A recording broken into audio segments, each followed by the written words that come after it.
Ladies and gentlemen, welcome back to the JKWD podcast. We hope you're having a wonderful day, because if you're not already, you're about to. I don't want to belabor this intro too long because we had a long, wonderful, I'd say conversation, but mostly it was just a lesson. Stephen, spent 9 years in the military, and then he went on to government work, and now he's consulting for government organizations and businesses. I think Marlena has something to say. You can probably hear her squeaking in the background. We had a consultant today with Marlena on his podcast. She approved of the speaker. So I think there are a lot of lessons, a lot of entertaining stories in here. Kelvin, how you doing? I'm doing wonderful, and I'm doing better since I heard since we had this interview. Life is good, and the snow cleared away a couple of days ago, mostly, and it was almost all gone yesterday. But I'm hearing rumors about what's supposed to happen this weekend. Yeah, happy spring, Central New York. Thank you so much. Yes, we're having a good time. How about you? Yeah, we're doing good here. Been sunny, been warm. We've been outside, getting some running in, getting some walking in. We're gonna open the grill tonight. Oh yeah, you're back to running, huh? Yeah, when I can. I don't get out much, but when I get an hour that I can have for me, then I'll do that. And another couple of months, Marlena will be holding her head up, and we'll be able to put her in a jogging stroller and really go for a few days a week. She'll be traveling early. Yep. Cool. Yes, she will. All right. So I think that we should drop in the music here and just let the people listen to Stephen Mays. And on the other side of it, I hope you all have a wonderful day. See you in a bit.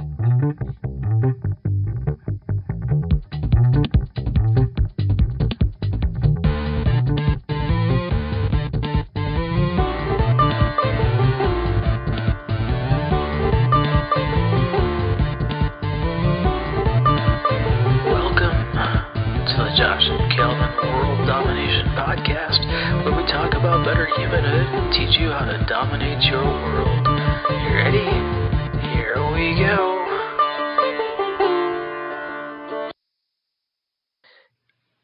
Let's have you introduce your mission to our listeners and why that's your mission. Okay, well, I wrote a book called The Power of Three: Lessons in Leadership. And I wrote it because I had talked about leadership and been involved in leadership in various businesses and activities I've done all my life. And my friends said, well, you ought to write a book. So I finally sat down and tried to write the book. But the reason I did it was because, as with most people, I've experienced some really, really good leadership from people along the way. And I've experienced some really poor leadership. And I came to understand that we have a dearth of good leadership in the country and in the world, and we all suffer because of it. So I wanted to try to be part of the solution. I wanted to look at things and say, what is it about leadership that we can learn?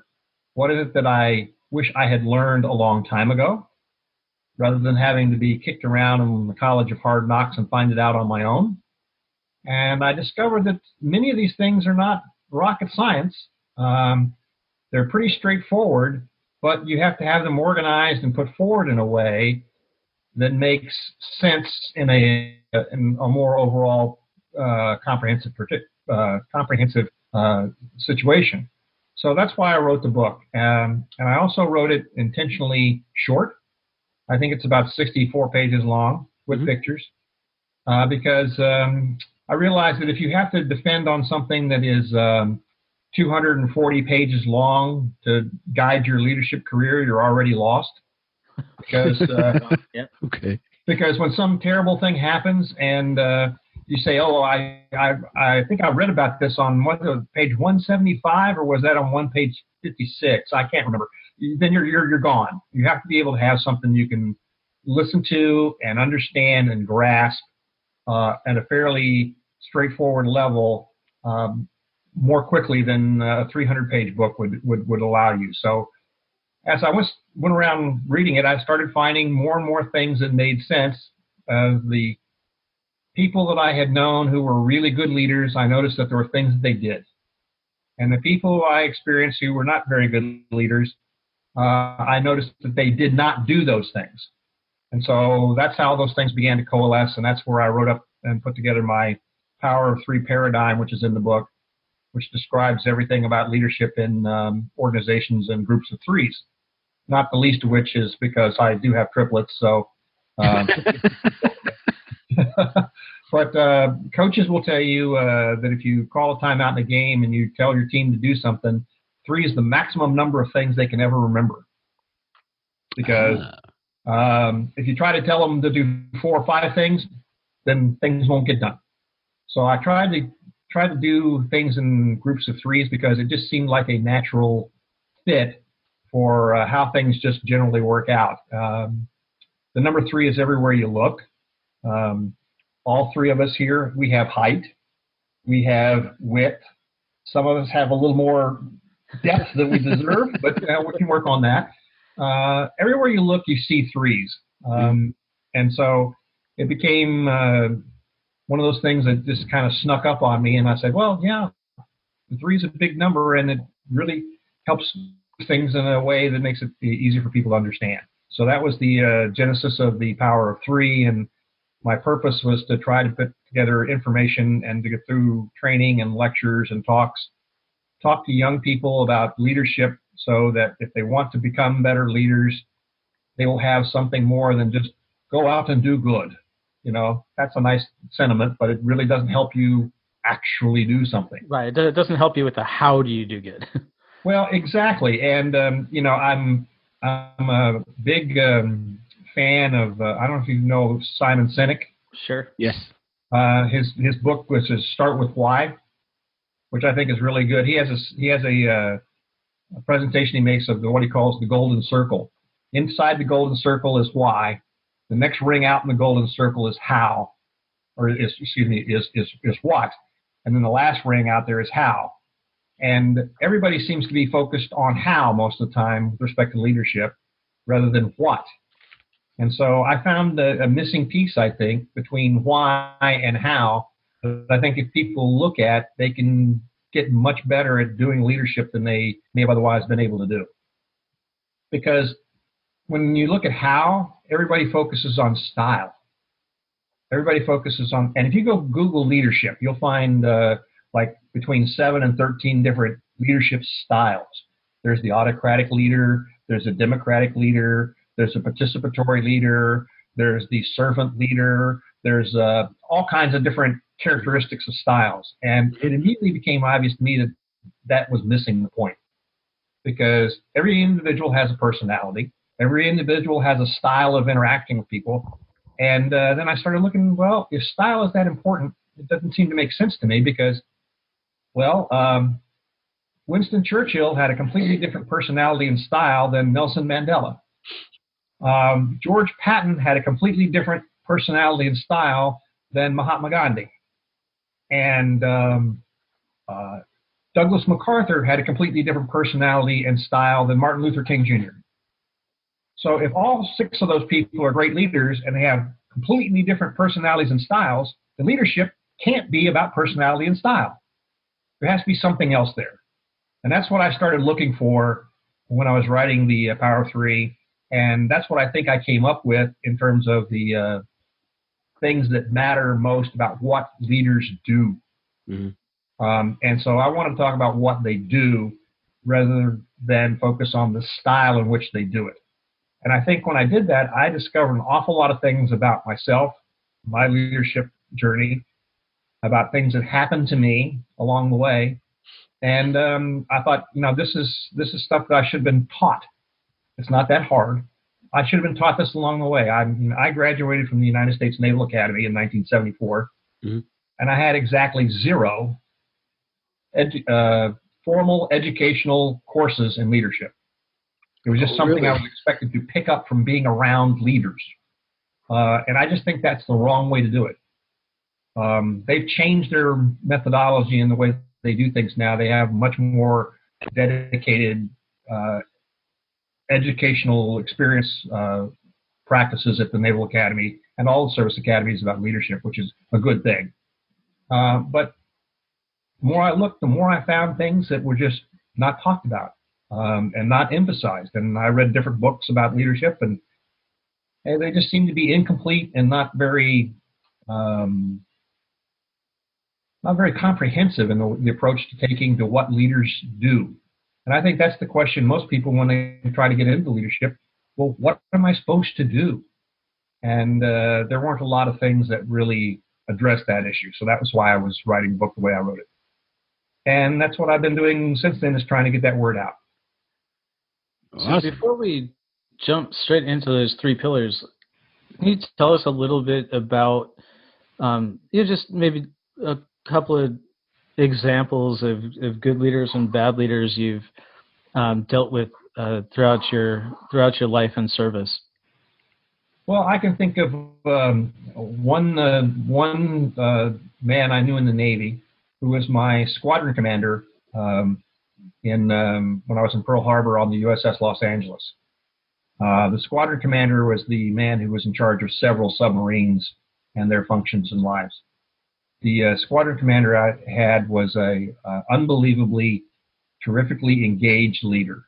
He cared about performance, but he also cared about the welfare and the capabilities and the needs of the people who were doing the performing.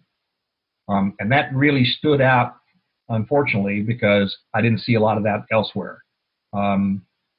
He was only there for about 6 months or so when I was on the Los Angeles, and he got called back to Washington to handle some emergency, and eventually became the top guy in the Navy. He became the chief of naval operations, and for good reason. So that particular situation I said, wow, that's really great leadership. And then I had commanding officers and other officers I interfaced with who seemed to be focused always on the negative all the time. It's the old joke about the attaboys and the aw shits.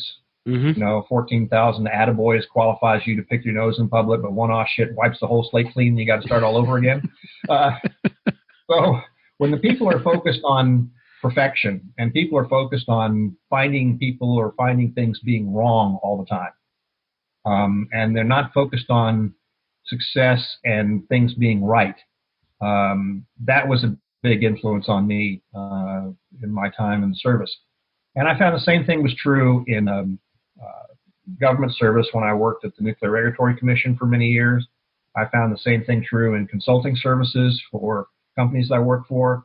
So there was a mixture of things about people who cared about the right things and did things the right way, as opposed to those who didn't. And if we get into the structure of the paradigm a little bit more I can talk a little bit more completely about that. But it was an interesting thing to see and experience people who not only wanted you to do well in terms of accomplishing the mission and meeting your expectations and the standards, but people who cared about you developing and becoming a better person and a better leader, and was willing to do that. One particular time, my squadron commander was with us. We were on our submarine. We were out doing weapons testing. Mm-hmm.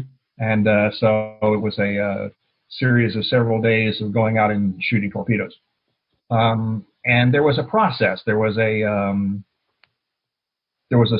standard method of doing torpedo shoots that was taught in submarine schools and things.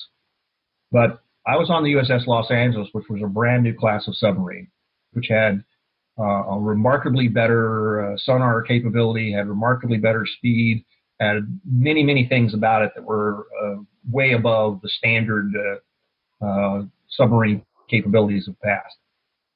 So we were going out and we had practiced and we learned how we thought was the best way to shoot torpedoes, and we were doing it. And the people, every time we would shoot the torpedoes and we got hits on every exercise we had, would come back and would criticize us because we didn't do the things the quote unquote right way.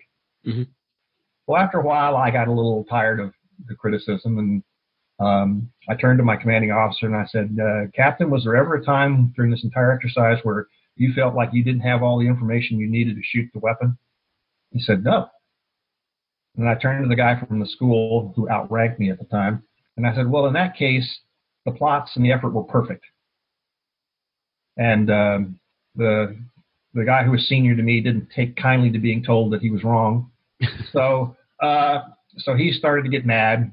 And then my Commodore, who was sitting there watching this whole thing go on and realizing he was in possession of the most potent anti-submarine warfare weapon in the world, and they were having this argument about how well we were shooting torpedoes.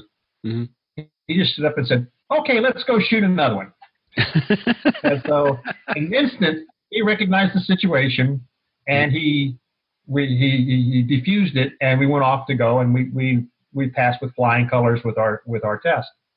And as I was walking back to the wardroom after one of the shoots, he stopped me and he put his hand on my shoulder and he said, son, just remember, non illegitimatum carborundum, which is a bastardized Italian phrase for don't let the bastards wear you down. And so I understood that my squadron commander knew that what I was doing was right, mm-hmm. that we were doing good in spite of what somebody else who was in a little box that could only think in a little box was able to do.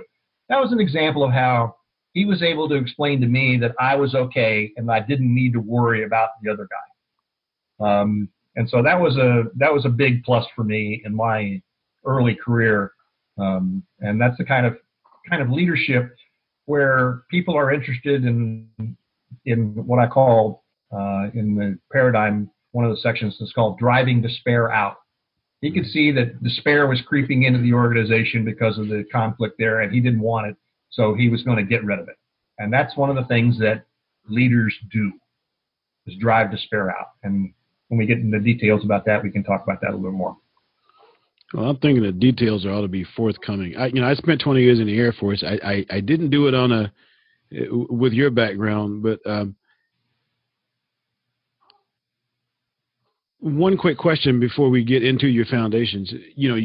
I'm not sure how long you were in the military, but you, particularly in the Navy, is a very strict regimen and discipline out there. So as you've been teaching leadership and learning leadership in the Navy or in the military, and teaching and learning leadership out here in the civilian world, we say those people have no discipline and stuff like that. That's what all the military guys say. How do you find the difference? How do your principles hold military style out into the civilian world, and how do you find leadership different in the, this may be too many questions, in the civilian world versus the stuff that you learned or grew up on in the military? Well, first off, I want to say thank you for your 20 years of service. My father was a 20-year Air Force veteran. I'm proud to be a brat. For those who don't know what a brat is, that's the child of somebody who's in the service, who follows their father or mother or both everywhere they go. And one of my favorite jokes I tell people about brats is that there's one question you never ask a brat: where are you from? Because a brat has no idea. No clue. Yeah. A brat says, well, do you mean where was I born, or where was my last duty station, or which did I like the best, or where have I been the longest? I don't have any idea what you're talking about. There you go. Because for brats, it's all about who you're around and who you're with, wherever you are. So that's one of the things that I experienced in my life, and I'm proud to be called a brat. I served 9 years in the Navy, another 21 years in federal, another 11 years in federal service. Okay. So I had 21 years of total Navy, military, and federal service, and another 15 or 20 years of service in terms of consulting and business in the civilian world. So I found that the leadership issues are pretty much the same everywhere. I think you see more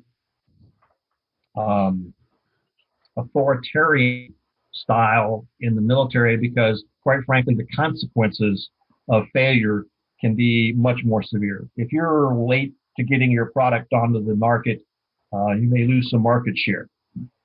If you're late getting your weapons downrange, you may be dead. So there is a higher consequence in the military than there is in the civilian world. But I think the issues stay the same. And I have found that in organizations outside the military can be just as bureaucratic and hierarchical and arbitrary as they can be in the military. One of the old sayings in the military always was hurry up and wait. You had to rush to get someplace, and then you had to stand there and wait for something to be able to get done. Well, that's true in the civilian world too. I don't think there are any fundamental issues that are different from leadership perspective in the civilian world than the military. The difference in the power structure is something that you have to be able to adjust to, because I try to make the point that authority and power come with hierarchy. And so when you're in a position in the hierarchy, you're in a position of authority, and you're considered to be in a position of leadership, whether you actually are practicing it or not. So my point is that leadership doesn't have anything to do with what your power or authority is, but it has everything to do with how you should exercise whatever power and authority you have.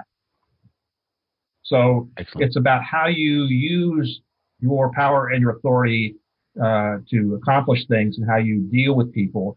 That is the key, not where you get your power from or what kind of power, whether it's military or civilian or otherwise. So Good. I find that it's pretty much same fundamentally, although differences in style because of the pressures of the immediacy of the consequences can be different. Excellent. Thank you. I think that's the perfect time then to jump right into what those qualities are, the three principles that you've come up with for foundational leadership. Well, I think the leadership paradigm picture, which I think you've seen, has three levels to it. The first level is the foundation. The second level is the challenges. And the third level is the achievement. And it's really a journey from building at the bottom and working your way up to the top. The foundation is something that everybody has to have. When you're building a building, you're building a fence, you're building an organization, you have to have a foundation. You have to have something upon which to build. And I looked around and I said, what are the three things that are most important as a foundation for being a leader? And I came up with the three that were honesty, courage, and talent. And I think that's pretty self-evident. You need to have some skill or talent at doing something. You need to have courage to do the things that you're supposed to do. You need to be honest. But I define honesty a little bit differently than most people do. It's not about whether or not you tell the truth all the time, or whether you steal, or whether you lie. I mean, that's in the honor code at the Naval Academy. Midshipmen will not lie, cheat, or steal. My definition of honesty is to see the world and your situation in it the way that it is. Not the way you want it to be, not the way you think it should be, not the way you think you could make it if the people would get out of the way and let you do it the way you want to do it. You have to do it the way that it is. You have to deal with it the way that it is. And Scott Peck wrote a book called The Road Less Traveled. I don't know if you're familiar with it, but it's a terrific book. It has a great opening line. Life is hard. And it is. In fact, as somebody once said, life is a terminal disease. You're going to go through a lot of problems, and you got to learn to live with them. So when Scott Peck talks about honesty, he describes everybody having a map.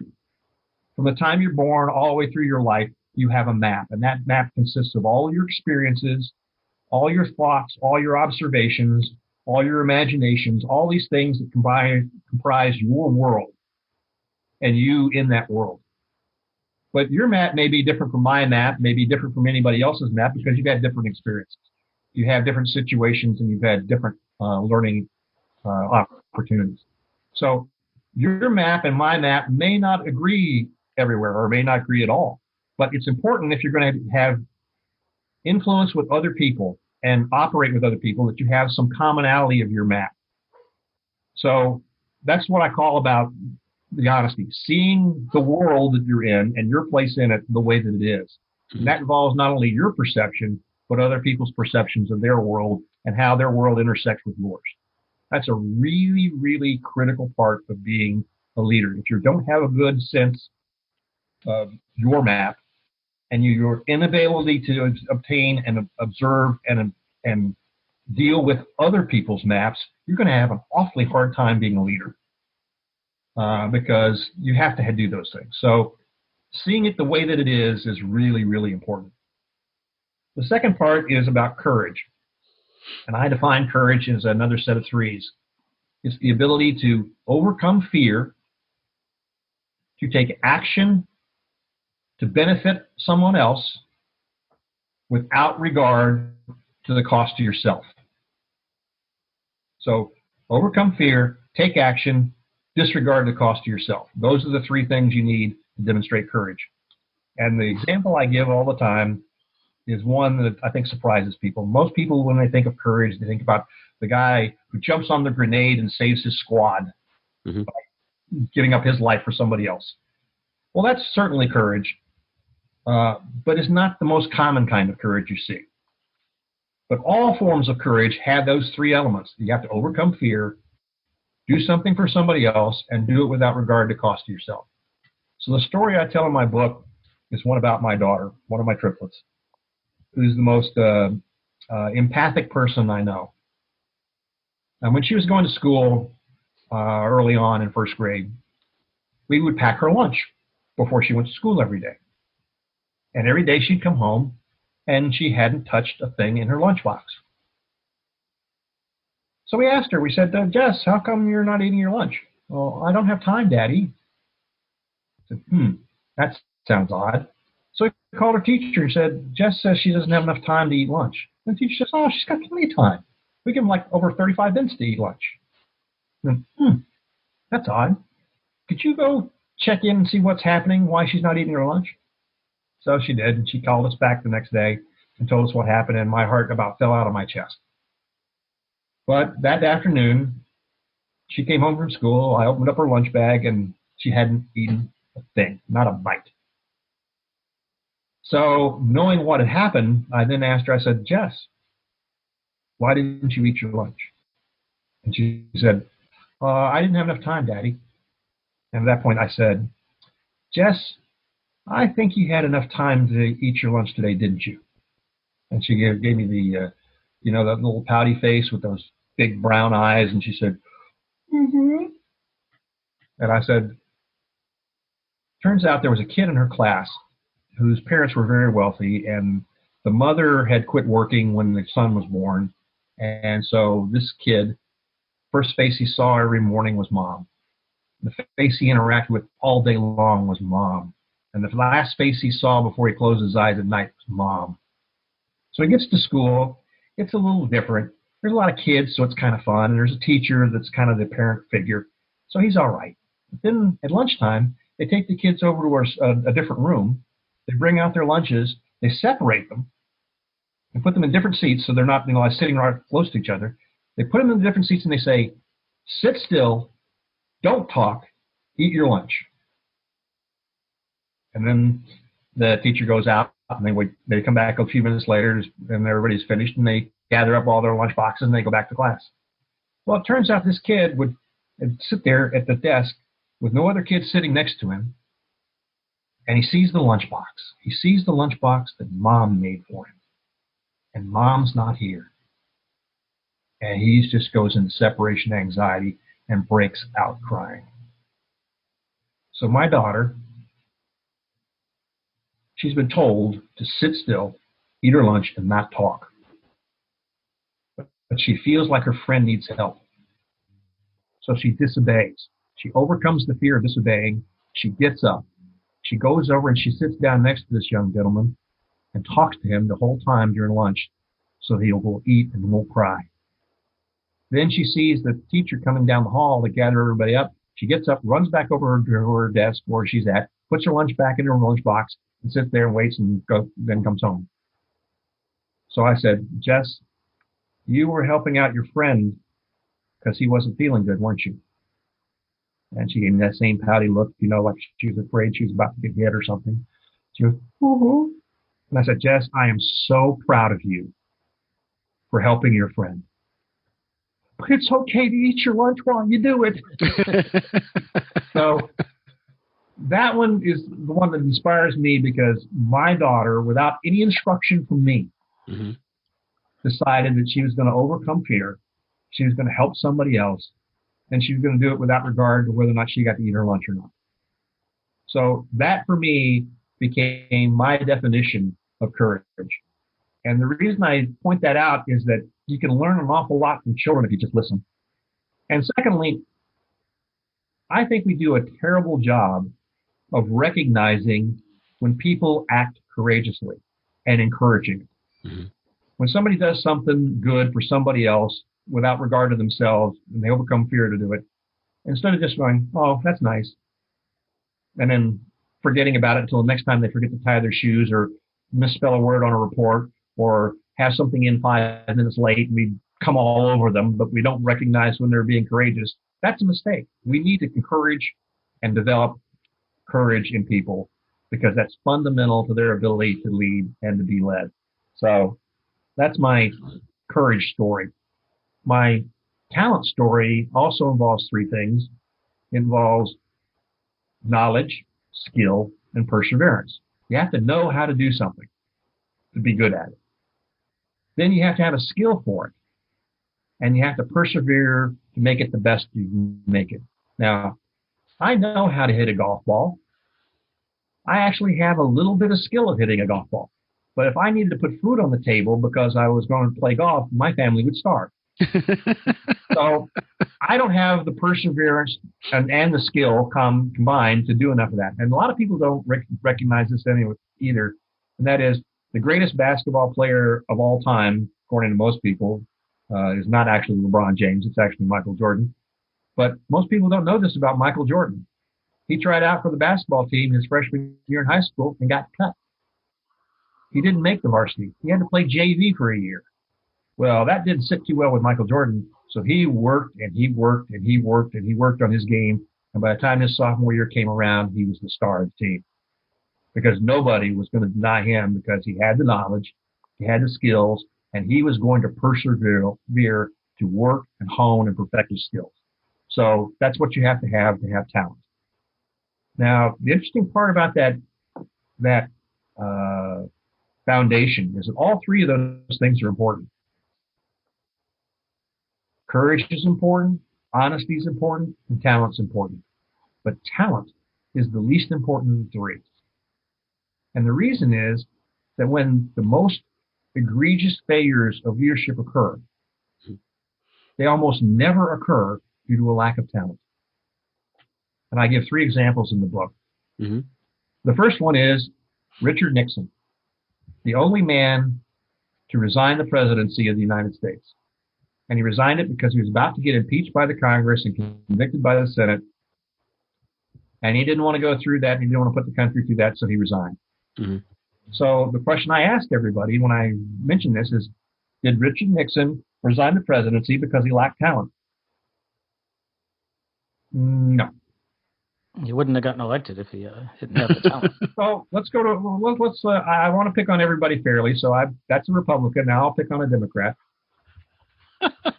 So now we'll move forward a few years to another president who had a crisis of leadership because, hey, did have sexual relations with that woman, Miss Lewinsky. He never asked anybody to lie for him, and he needs to get back to doing the work of the American people. So after the Lewinsky affair came about, and he dodged a few ashtrays thrown at his head, another interesting thing happened. For the first time in 50 years, both the House and the Senate shifted from Democratic control to both being Republican controlled. First time in 50 years. And Bill Clinton lost his law license for lying in a court in a deposition. Mm. The lawyer, the judge who found him guilty of basically perjury in a court thing, was an appointee that he appointed to the bench. So the question I have is, did Bill Clinton lose the House, control of the House and the Senate, and lose his law license because he lacked talent? No. And so now, to get a little more personal, since I've taken on the Democrats and Republicans, I'll take on a military person, and I'll take on somebody of my own age. In 1974, at the Navy Marine Corps Memorial Stadium with Richard Nixon as my graduation speaker, I threw my hat up in the air when I graduated. And on the same day, up on the plains of West Point, another cadet threw his hat up in the air. Now, he later went on to become the most successful and well-respected leader and general in the United States Army, was considered the greatest tactical and strategic leader since MacArthur or Eisenhower or Patton. Later left the military and became the head of the CIA. Of course, for those of you who keep up on that stuff, I'm talking about David Petraeus. Now, as the CIA director, he was in charge of keeping all the secrets. But he had a secret too. The secret was that he was having an affair with his biographer. Now, when you're the head of the nation's most important intelligence secrets, you can't be running around with secrets that, if get out in the public, would potentially make you suitable for blackmail. So it was released to the public that he was having an affair with his biographer, and he had to resign from the CIA, and he had to take on the problems that caused for his family and his professional career. Mm-hmm. And it was a huge, huge deal. Now, the question I have for you is, did David Petraeus have a crisis of leadership because he lacked talent? I don't think so. Nope, don't think so. And I'll ask you this question. I want you to think of the biggest failure you've ever had in your life. It could be work-related. It could be personally related. I don't want to know what it is. I just want you right now to think of what the biggest failure you've ever had in your life, and I want you to answer this question. Was the biggest failure in your life because you lacked talent? No. Don't think so. So why isn't this taught to anybody? Why isn't this kind of information taught? What we do in businesses and in the military and other things, we give people a job, and if they're really good at it, we promote them. Mm-hmm. If they get further promoted up, we say, okay, now you're a leader. Where did they get this idea about talent being more important than honesty and courage? From us, because that's what we do. We promote people based on talent. We don't make any effort to find out whether they understand what they're doing and are honest, and how courageous they are. Do they have courage? Are they willing to do the tough thing when it's required? Because that's what leaders are supposed to do. Mm-hmm. Make the tough decisions, do the tough things when they're required without regard to the cost of themselves. And since we don't measure that and we don't monitor that, why are we surprised when people come up into positions of leadership and fail catastrophically? So that's my reason for my emphasis on the foundation in my Power of Three paradigm. Once you get past that, the foundation, and here's the thing. The other question I ask people is, I don't know what your college experiences were, or what was your major in college or your favorite subject in high school? Let's say they were totally different for me. I was really good at math, but I was an English major. Okay, so you're an English major. I bet you Yeah, took a course. My talent was in math, but where honesty comes in is I had the application of it, and I'm just not good at. Well, if you were an English my major. talent didn't lay in English, but that's kind of where I was able to apply to actually handle the application and get into the communication side. Let me ask you this question. Yeah. Did you take a course in Shakespeare? No. Really? Did you take a course in early American writers? I was say I took more modern American and European writers. Okay. So you studied Melville and Hawthorne and Mark Twain, and people like that. Okay, so in your early American writers course, do you remember what grade you got? No, probably a B or a C. Okay. What about you, Kelvin? Well, I didn't go to college till I came out of the Air Force. But what was your favorite subject in high school? Probably. That's a good question. I know I went to high school. Hold on. Probably French at the time. Okay. That's good. Matter of fact, the first school I ever went to in my life was a kindergarten in France when my father was stationed at Lone Air Force Base outside of Reims in France. So I learned to speak a little French when I was going to it. It was a French school, so I was in with all my French friends. I'm really good with où est la bibliothèque. That's kind of my thing right there. So anyway, so you like French. So Yep. How many years of French did you take? Just two. Yeah. What grades did you get in your French class? I have no recollection of what I got in that class. Okay. None Most people have some idea what they got in their majors or their favorite subjects. But let me ask you this question. Mm-hmm. What did you get in your Honesty 101 final exam? I don't think I took that test. Oh, okay. Well, maybe you remember the grade you got on your capstone project and courage class. Nope. Don't remember that one either. Mm-mm. Geez. Well, maybe that's the reason why we have all these people who have weak foundations, because we don't teach it, we don't preach it, we don't measure it, we don't care much about it.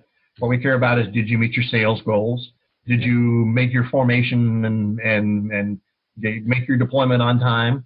Did you do these other things? So my point being is we have a fundamental disconnect between what's needed in leadership and what we do in training people to be leaders. And that's something I think is at least ways to me is really, really evident in most of the places with leadership. So when you go and ask somebody, for example, if I ask somebody who's a mechanical engineer what they got in their statics and dynamics class, they'll tell me. If I ask somebody who's a mathematics major what they got in complex variables, they can tell me. Mm-hmm. If I ask somebody usually who's an English major or what they got in their Shakespeare class or in their early American writers class, they can usually tell me. But almost nobody can ever tell me what they got in their Honesty 101 exam or on their capstone courage project, because they didn't have one. And that, I think, is one of the most important parts that I've come to understand in leadership. And when I go back and look at the cases of bad leadership or poor leadership that I've experienced, mm-hmm. It's almost always in that area of either not seeing the world the way that it is or not having the courage to do the right things. I never had any people I work with who were leaders that suffered from incompetence in terms of talent. I never had. Wow. So that's something that really sticks with me a lot. The next area I wanted to talk about was, okay, if you have a foundation, what is the next thing that leaders do? Well, leaders deal with challenges, because if there were no challenges, there'd be no need for leaders. It's kind of the idea that, there's all these problems in the world. Well, if there was no problems, none of us would have jobs. Right. So the challenges are important. And then so I started looking at challenges, and they kind of fell into three general categories. The first one is missed expectations. The second one is ethical, moral conflicts. And the third one is what I describe as driving despair out. So let's look at those pretty quickly. The unmet expectations are probably 99% of the issues that leaders end up dealing with on a day-to-day basis. Somebody expects somebody to do something and it doesn't happen. Mm-hmm. So naturally the question is, why? Why? Yeah. Well, there's only 3 reasons things don't happen. Somebody doesn't know what to do, somebody doesn't know how to do it, or somebody doesn't want to do it. That's the only 3 reasons why things don't get done. Mm-hmm. There aren't any more. That covers them all. Now here's the dirty little secret. If you're a leader, you're responsible for both what and how. The person who's got the directive to do something, they're responsible for the wanna. So the problem that comes in most cases of missed expectations and the anguish that invariably occurs, usually you'll hear something like this. What? This report was late? Geez, can't Joe do anything on time? So the first impulse is to go right down to wanna. What's the matter with him? Mm-hmm. And that's absolutely the last place you should go as a leader. The first place you should go from a leader is, did I make it clear what was needed? Not only just what generally, but what specifically was needed. Did I make it clear? Then if it was clear, did the person know how to do it? In order to know how, you not only have to know, how to turn the wrench or how to put the card in the computer or how to type in the instructions or how to write the program or whatever. Not only do you have to know how, you have to have the time, mm-hmm. You have to have the resources, you have to have the training, you have to have the support. All those things are necessary in order to be able to do it, because that's what it takes. That's how you get things done. And the next thing, so that question for the leader is, have I given this person every opportunity to succeed? Have I made sure they had the training? Have I made sure they know how to do the work? Have I given them the tools? Have I given them the money? Have I given them the time? If it's not, then it's not their fault. It's mine. I'm the leader. I'm supposed to make sure that happens. And then if a person knows exactly what to do, is competent and capable and knows how to do it and has the resources necessary to get it done, then the only reason it can be done left for not doing it is because they didn't want it. And that's on them. And that's the only one that's on them. Leaders, I hear some people as leaders say things like, well, my job isn't to tell people how to do things. My job is just to tell them what needs to be done, and it's up to them to figure it out. Here's your sign.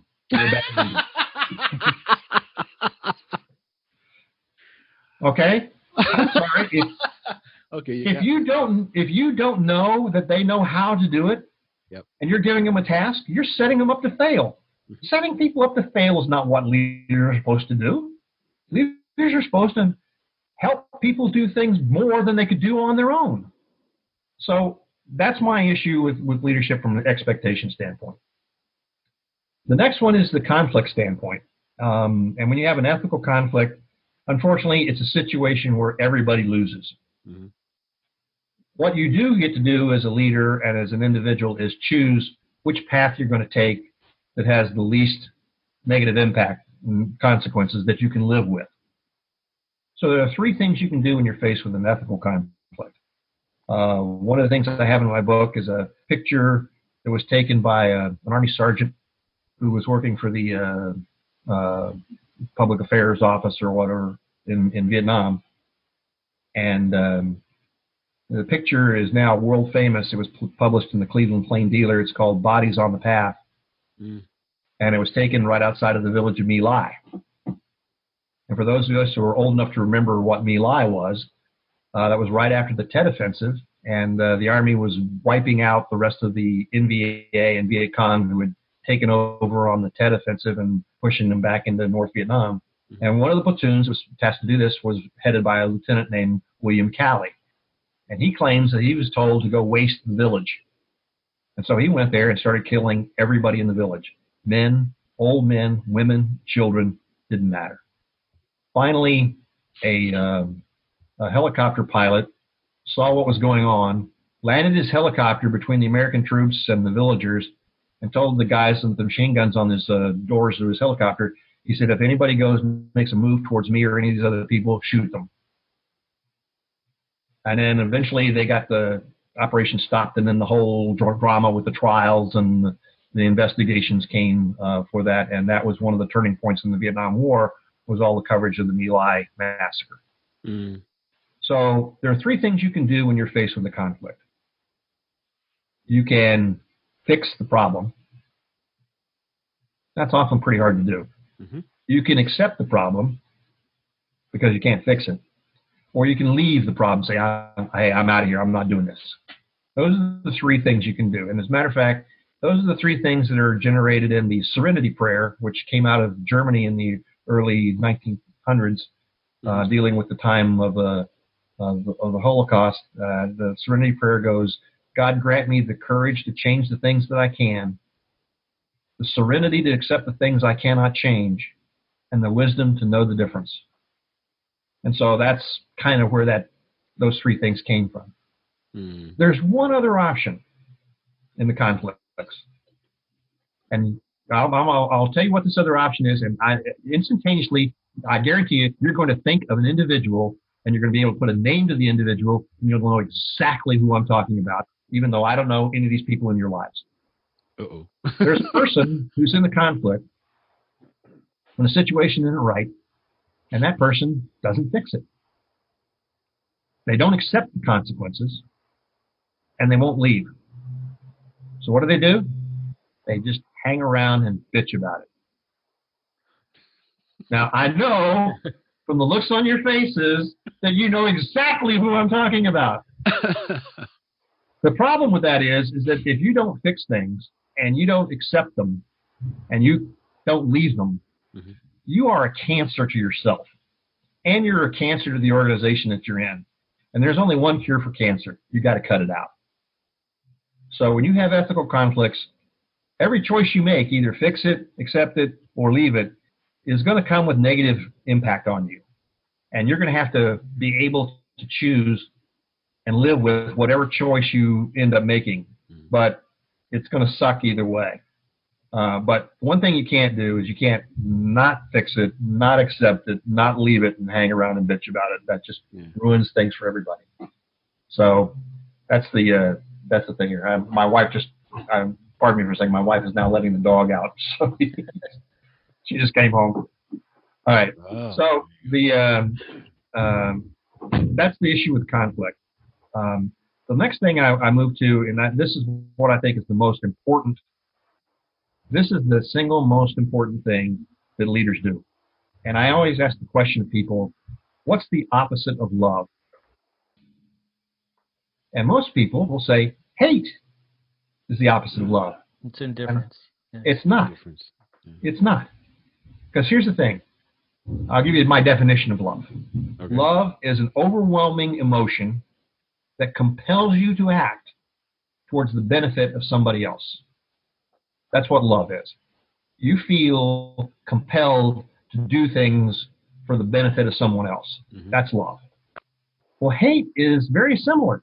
It's an overwhelming emotion that compels you to act towards others, not for their benefit, but for their detriment. Mm-hmm. So, in fact, hate is kind of like love, but it's just the difference is the result. So to get the point across, because I was a math major in college, I give an example. If you take the numbers 2 and 3 and you add them, you get 5. If you multiply them, you get 6. Does that make multiplication the opposite of addition because the result came out different? No. No? Okay. The opposite of addition is subtraction. And a matter of fact, multiplication is just multiple addition. If you think about it. Mm-hmm. So if we want to have the definition of what's the opposite of love, we have to think about the definition of love. An overwhelming emotion that compels action towards others. Well, what is an overwhelming emotion that either compels inaction or prevents action? Overwhelming emotion. that prevents you from acting towards other people for their benefit or their detriment. Something that just says, you can't act. Fear. Close. It's despair. Despair is nothing matters anymore. My soul has been, it's a shutdown button on your soul.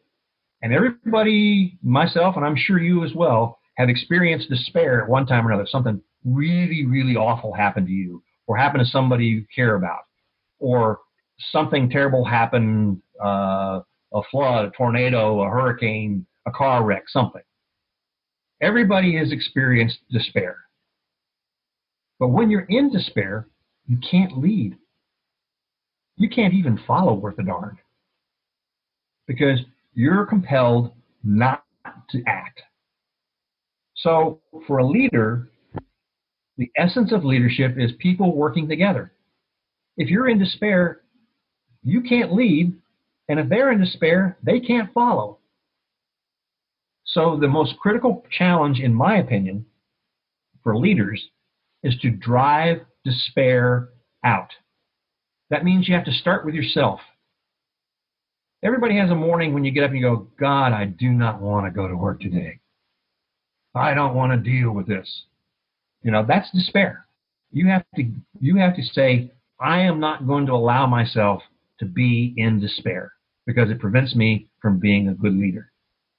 Then, when you get past that and you go to try to interact with people and work with them, you have to see when they're in despair. It could be from something completely not related to your job or your work or your organization. It could be some personal issue, or it could be related to your work. Somebody can be causing them to do extra work that they don't need to do, and diverting them from doing what they want to do and need to do. And those kinds of things generate despair. When people say, oh, I can't ever get anything done, I need something from supply and I can't get it from them because those idiots won't give them to me, you have this kind of despair. If you're a leader, you have to drive despair out in order to have the best opportunity for your organization or your group to function successfully. Driving despair out is critical. That's what my squadron commander did for me, as I told you that story earlier. Mm-hmm. He saw the despair was taking over the interaction and said, I've got to stop this. I'm going to drive despair out. And he did. Other people I work with in the Navy who were senior to me in situations had no problem with creating despair in somebody else. Yeah. As long as they didn't have to create despair in their own life, or somebody wasn't creating problems that they determined to be despair for themselves. So driving despair out is critical for meeting the challenges of leadership. Then once you get past the challenge stage, you get the opportunity to be in the achievement stage. And the achievement stage of leadership is defined by an acronym. I'm a Navy guy, and I'm sure you're an Air Force guy. You know all the different acronyms like TDY, BEQ, all those kinds of things like that. So my father once told me TDY, that means temporary duty yonder. That's it.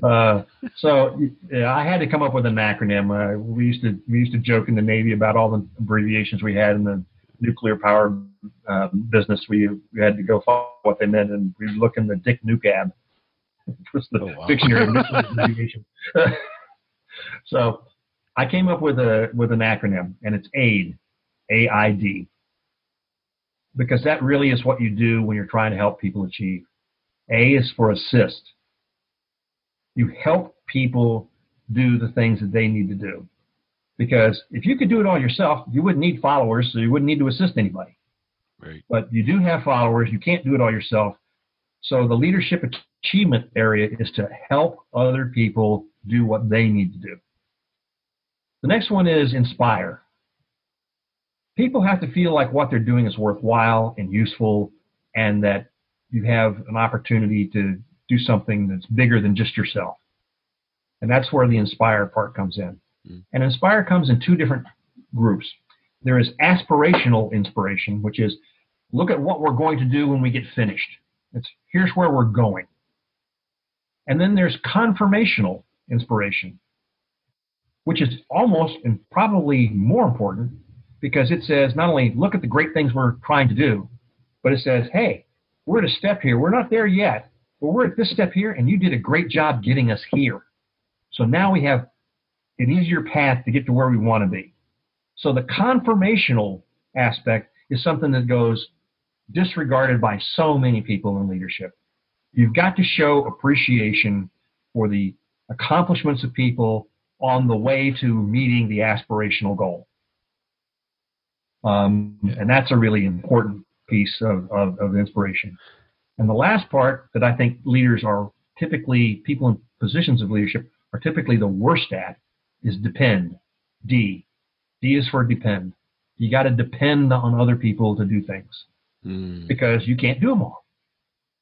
But here's the dirty little secret. Human nature is we like being praised for what we do that's good. Mm-hmm.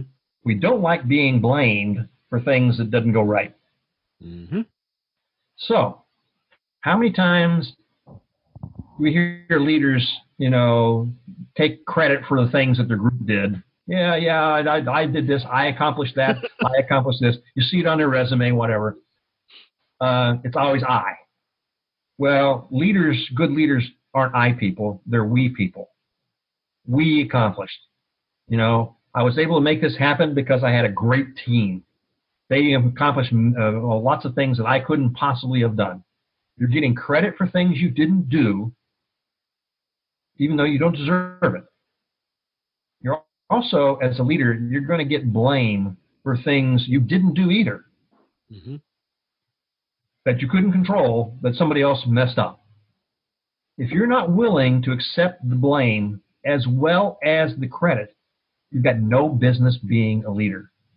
So the human nature part is, since people hate being blamed, they feel the urge, the compulsion to get in there and control everything that's happening so that if anything goes wrong, it will be my fault. But I'm not going to let anybody else screw up because I'm not going to let it happen to me that somebody else screws up and I get the blame. Yeah. So you hear this from leaders all the time when something bad happens. I take full responsibility, but, and then a list of all the reasons why it's not their fault. Okay? So whenever you hear that pause with the comma, but, you've got a bad leader on your hands. The good leader says, I'm responsible for the operation of this unit. We didn't meet our objectives. We failed. And I am going to go about fixing the problem. There's the difference. Leaders fix problems. Leaders don't fix blame. And that's the issue about accountability that a lot of leaders don't get. You got to depend on people to do things, but you have to accept the fact that you're going to be blamed when you didn't do the thing that was wrong. Somebody else may have screwed up, or maybe you did.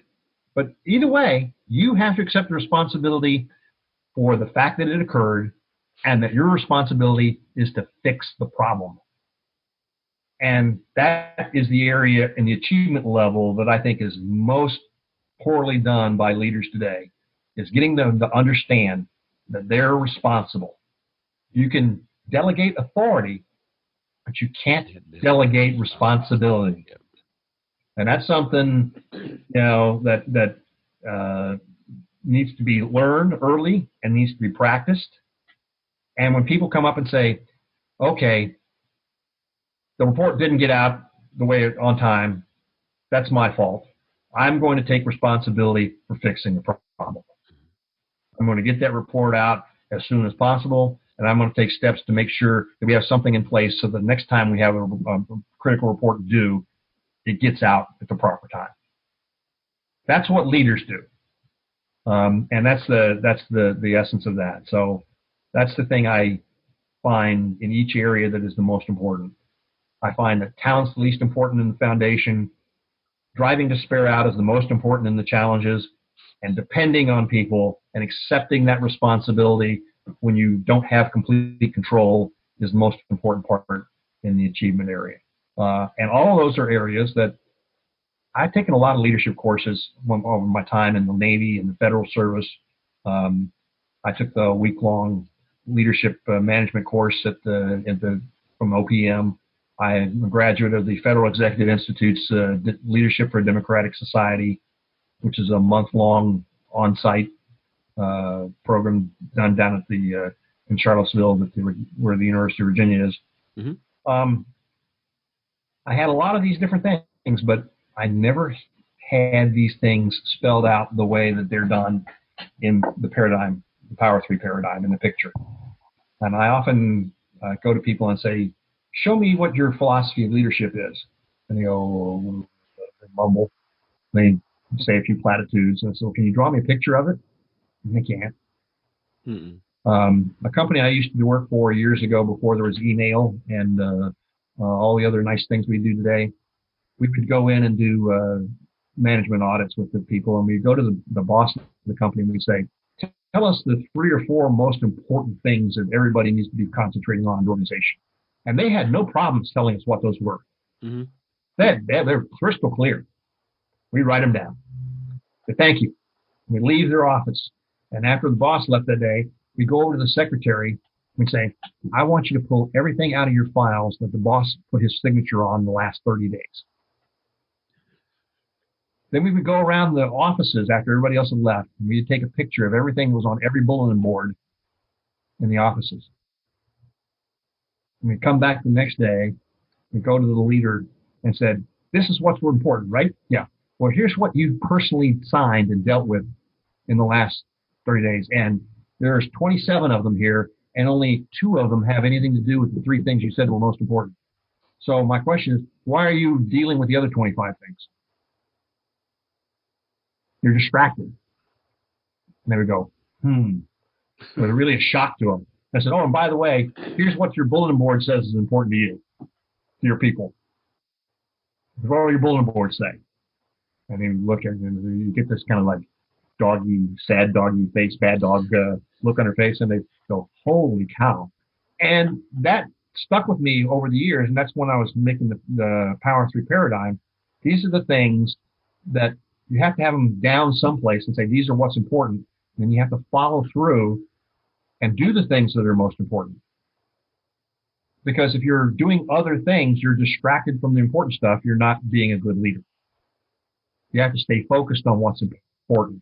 And you have to let the unimportant things go, or you have to let somebody else deal with them rather than yourself.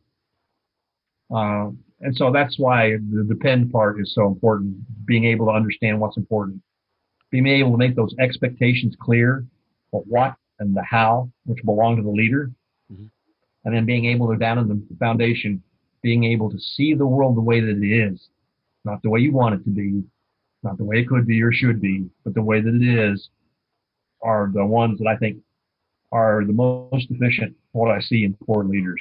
The good leaders do that, whether they do that just because they're lucky or good or just had some training or had some experiences that emphasize those for them. But why should we have to be at the mercy of whether or not you happen to get into a good situation or a bad situation in your first few jobs in order for you to be able to get the kind of attention you need to become a better leader? Why can't we go out and talk about these things and make them better understood? That's what my goal is, to talk to as many people as I can get to listen to me, and hopefully help them see that there is a better way to understand what leadership is and to participate in it and make it happen. One of my favorite things about driving despair out, Simon Sinek said on a podcast that I watched, he was making a presentation to a group of Marines, and he was talking about his philosophies and things. And there was one Marine captain or major in the group that was just challenging him on everything he said, and was very kind of disrespectful and disdainful and disruptive of the speech. And Sinek saw this was happening, and he just kept plowing along.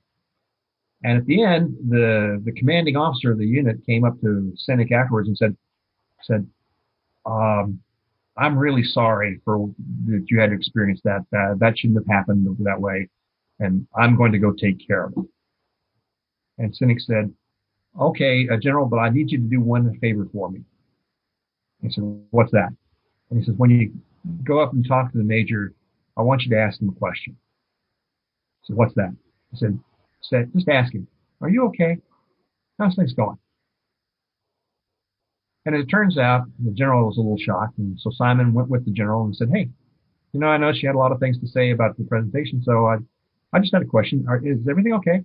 Are you all right? And it turns out the guy wasn't all right. He was having problems. And so frustrations were building up. He was having his despair moments and he was letting them out. And so that was something that stuck with me that Simon Sinek did, was recognizing that although I have never seen Simon Sinek's books talk about despair and driving despair out as a key factor of leadership, in the overt way that I do it, but he practiced it. And I thought, that's something that needs to be capped. That's the kind of thing that needs to be done. Yeah, sometimes you just don't know who's having a bad day. I had an experience myself back in the Navy that I talk about a lot about this, and I didn't really appreciate it at the time, but I do now. At 2:30 in the morning, I was asleep. The phone rang. I sleep pretty hard, so I didn't hear the phone ring, but my wife did, and she picked up the phone. She said, "It's for you." And I went, "Hello, Mr. Mays?" "Yes, Mr. Mays."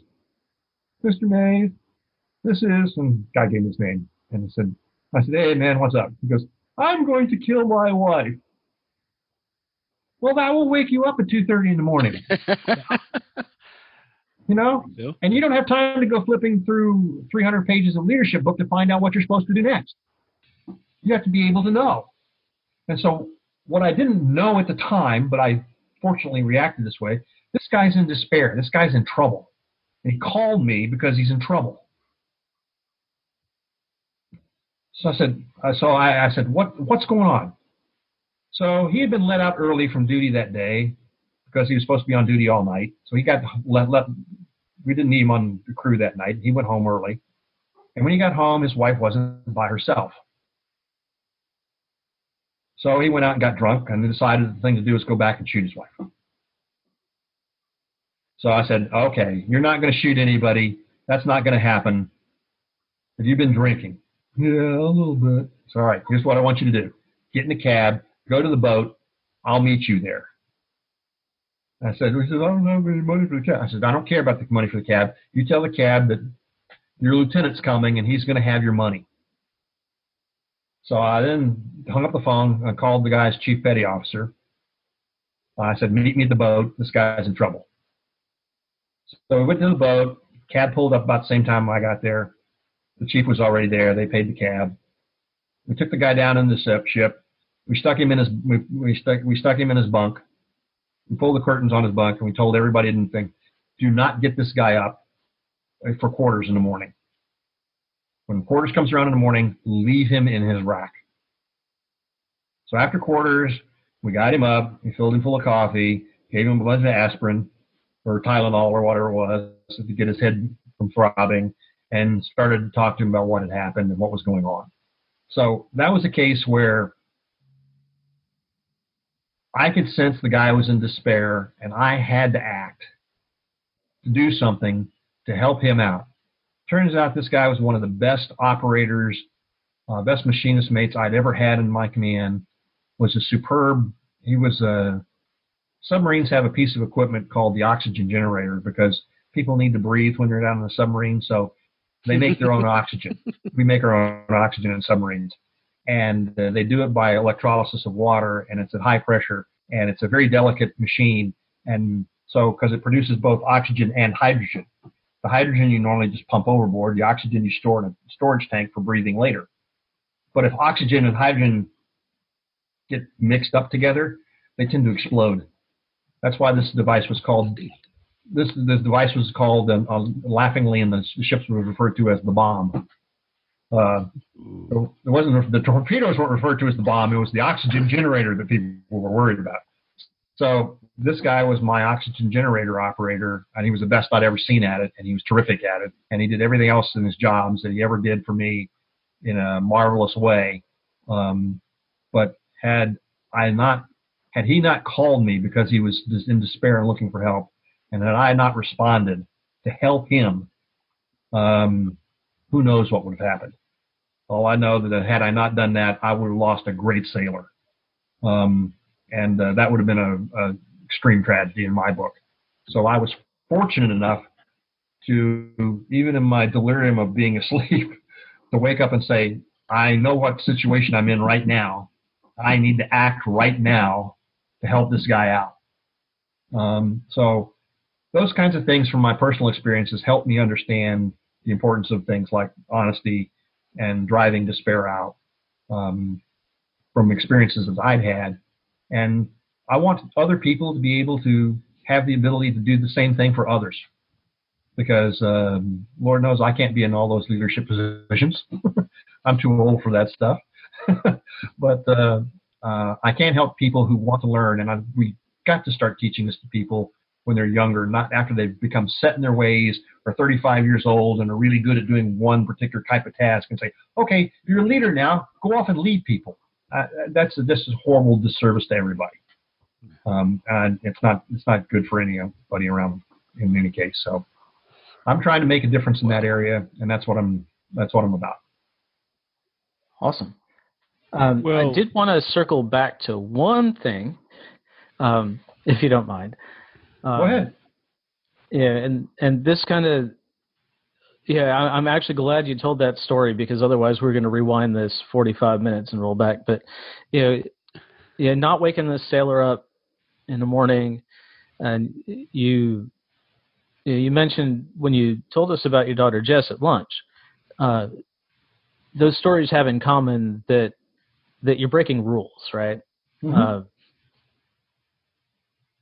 Can you talk for a minute about how we kind of get stuck in just especially you're talking about bureaucracies in the U.S. government and the military, but also companies have these like mm-hmm. big long lists of procedures, and my guess is that a lot of those companies that you go into that say something's important, they say results are important, but their boards are all full of procedures.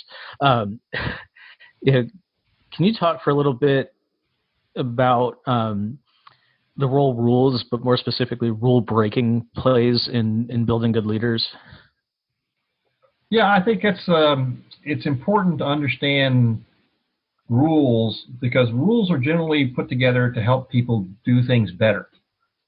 And if you find yourself in a situation where the rules aren't allowing you to do things better, then you come upon a dilemma. Do I just say, oh, I just did what the rules told me to do? Or do you say, my purpose here is to do something right or do something better? That's in the case where if you find that, the example I give in the book it's real simple. I tell people all the time, if you want to read a good leadership book, read Aesop's Fables. Mm-hmm. Because there you'll find stories like The Emperor's New Clothes. If you remember the story of the Emperor's New Clothes, he had none. The people were scamming him, and he was naked. But it took a little kid to come up and say, "Look, the Emperor has no clothes on," because he was guileless, he was innocent, and he didn't have any malicious intent. He said, "Look, the Emperor has no clothes on." So, but when you're one of the peons and you see the Emperor has new clothes on, you have to decide how you're going to act. Remember, fix it, accept it, or leave it. Most people will accept it. Most people won't leave it because it's too hard, because I have to move my house and move my thing. Or you can try to fix it. And when you talk about rule breaking in that sense, you're trying to fix it. And I think that's important. You have to keep in mind, back to the honesty question, knowing what the intent and the purpose of the rules are. I give two examples of this in the book. One is a section I call malicious compliance, where things are getting bad. The leadership and the bureaucracy isn't dealing with them. And finally people get fed up. So what they do is they do what I refer to as malicious compliance. Just exactly what They do exactly what you tell me to do, nothing more. And if you want it done any other way, then they're not going to do it because that's not in compliance with the rules, blah, blah, blah. And I actually had that happen to me at one point. Well, it didn't happen to me. I was in a situation where that was happening. And it didn't take very long for the malicious compliance to adversely affect the operation of the outfit. And then when the leaders quote-unquote leaders came in to try to fix it, the malicious compliance guy said, no, you don't have the authority to do that. You have to go to so-and-so and such and tell them that you screwed this up and you need to make this fix and change. And it was like, oh, God, then and now everybody's tension is up. Everybody's getting their despair levels up. It was not a good thing. It eventually got the problems fixed. But when they got fixed, there was this period that was totally lost. You could never get that back.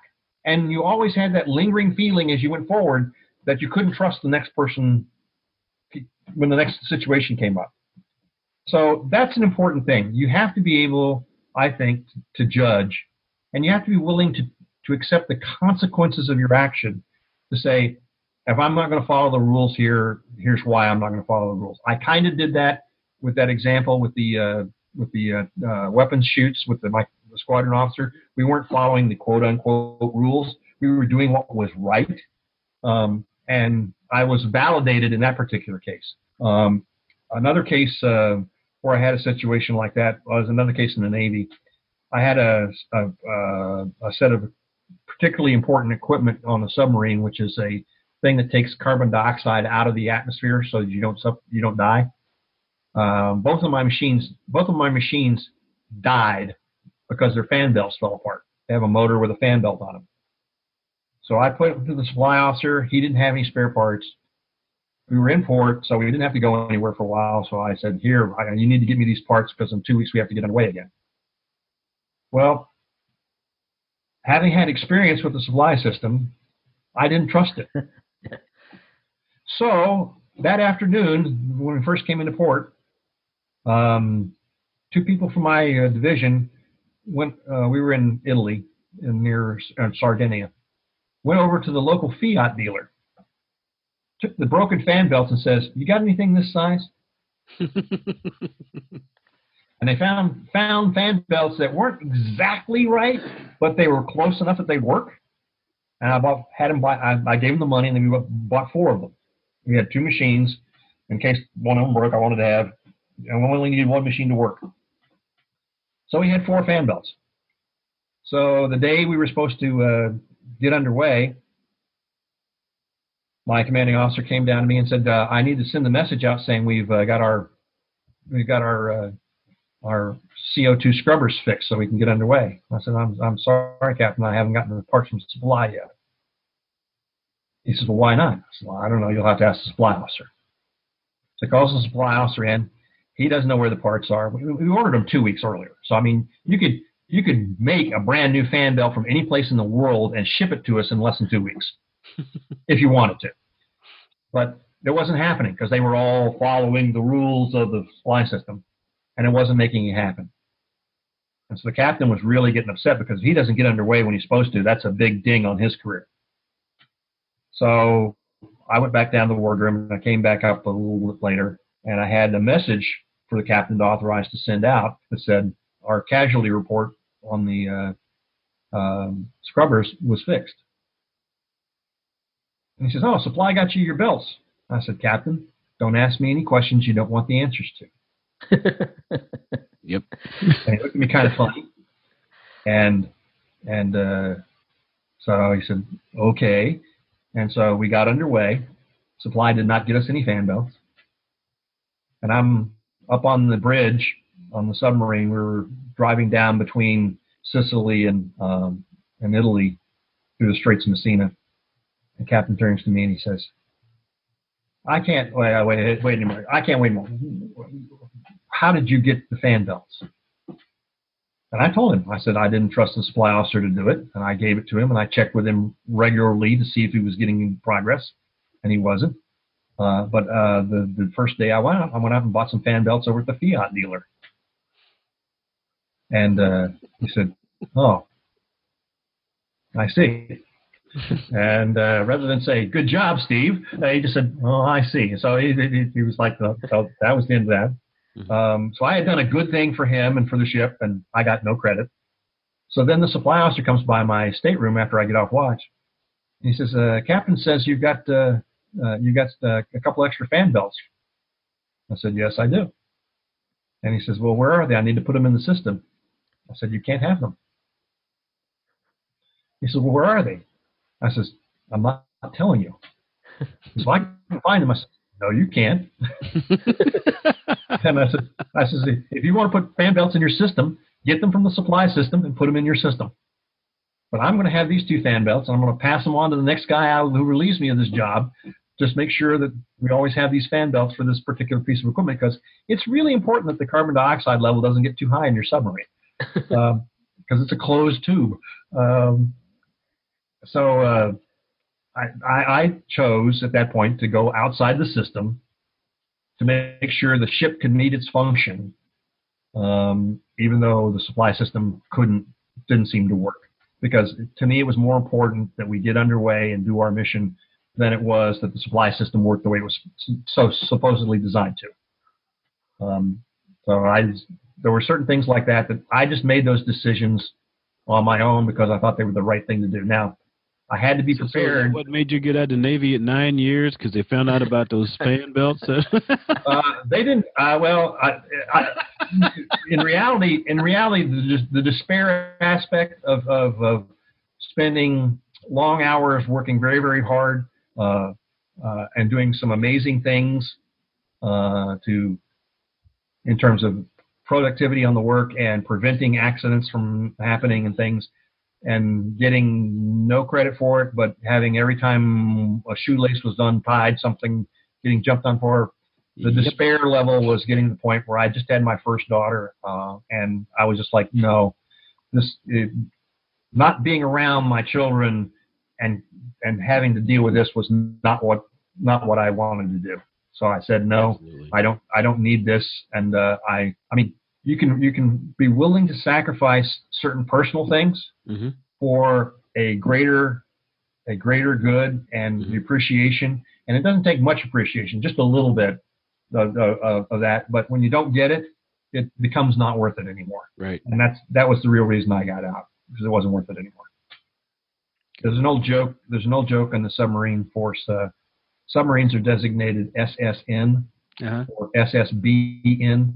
The SS stands for submarines, the N stands for nuclear, and B is for ballistic missile submarines. So we have 2 types. We have attack submarines, which are SSNs. We have ballistic missile submarines, which are just basically floating missile silos that go out and hide in the ocean. Those are SSBNs. The joke in the attack submarine force was that SSN stood for Saturdays, Sundays, and nights.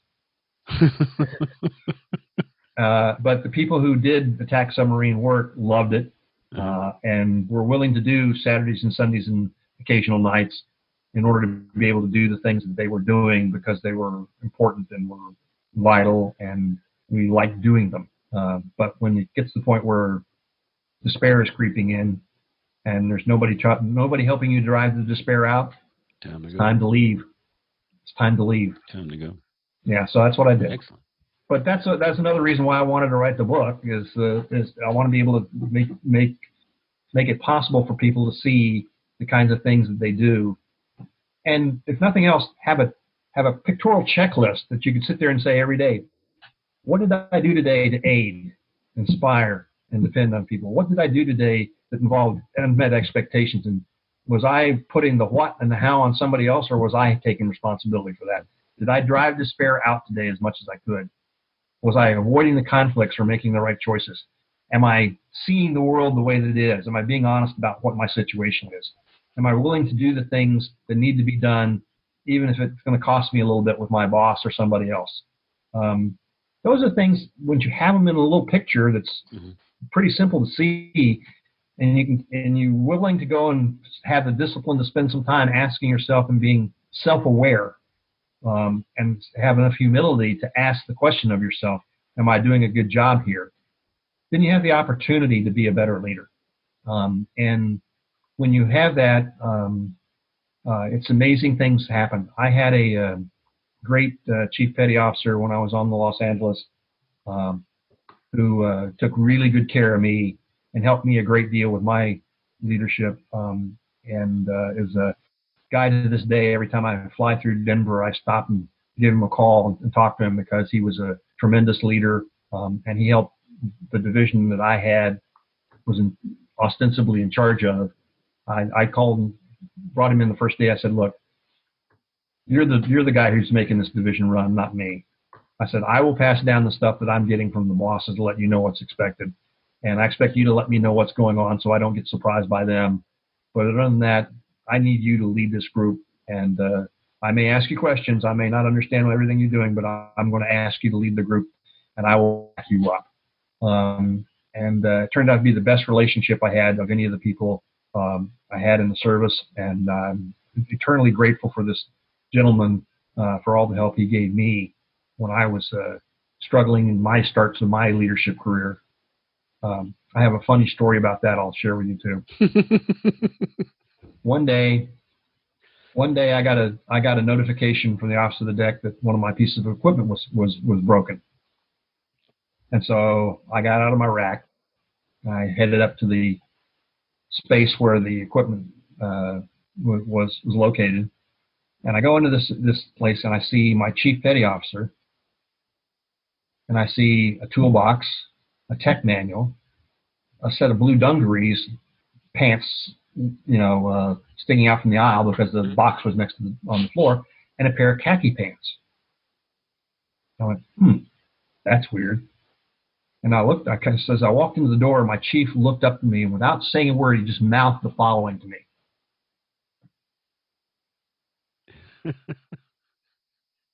And I walked around the corner, and there I saw my commanding officer with a screwdriver in his hand. And I looked at the chief and I said, okay. And I said, Captain, executive officer needs to see you, sir. Oh, okay. He puts the screwdriver down, he gets up, and he starts to walk out the door. And as he's walking out the door to the room, I turned to my chief, and I looked at my chief, and I went, and my chief shakes his head. I close the door, and then I hear click. And I'm right next to the executive officer's stateroom, and the captain says, XO, you need to see me? And he's taller than I am, so I'm jumping up from behind him, shaking my head yes. Mm-hmm. And the executive officer always has something for the captain. I mean, that's just a given. And he goes, I need you to look at this. And he handed him some paperwork, and the captain runs off to his cabin to look at what the XO just gave him. And the executive officer looks at me and goes, what the heck was that all about? And I said, damn it, XO, he had a screwdriver in his hand again. Would you tell him to stay the hell out of my gear? That's why I have a chief and a petty officer. So looks at me, and he gives me this kind of wry grin. He goes, I'll try. So, I mean, that was the relationship I had with my chief petty officer, because it was terrific, because he knew that I was going to let him do his job. Right.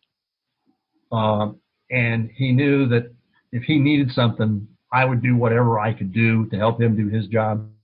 And then when it was done, he was going to help get the equipment fixed. And basically, he could have fixed the problem in 15 minutes. Mm-hmm. But he had an E4 petty officer who had not worked on this piece of equipment much, but he wanted him to learn how to be responsible for it. So he had the tech tool manual, tech manual, the toolbox, and everything else, so he could have the guy walk through the process of learning how to do the job. So I had to help him so that he could help us, and that's what that did. But that particular chief petty officer was a remarkable man and a dear friend that I communicate with on a pretty regular basis. And every time I go through Denver, I stop and make sure I either go visit him or stop and make sure I have a call with him, because he's a terrific guy. Sounds good. Well, I think I have got to say that this has been one of the most thorough conversations we have had with anyone in our podcasting life so far. And I can't think of a question. You will eventually. Let me see. I love leadership. I think you've answered everything or gave us answers out. What is the, if you already told us about it, what is, as far as your leadership is concerned and using the principles that you've put together here, outside of the guy who was going to kill his wife, that could be tough. The most difficult experience you've had in putting these principles to play? Because I don't think you've told us the toughest one, or I've been wrong before.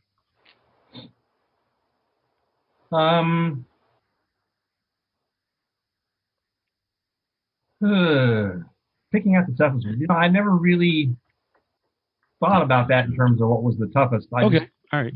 But I do remember, I think the toughest ones I've ever had to deal with is when I have to go explain to a senior why they're wrong. In the Navy, that sucks, I hear. I remember some piece of advice I got from a chief petty officer when I was in submarine school before I went to my first ship.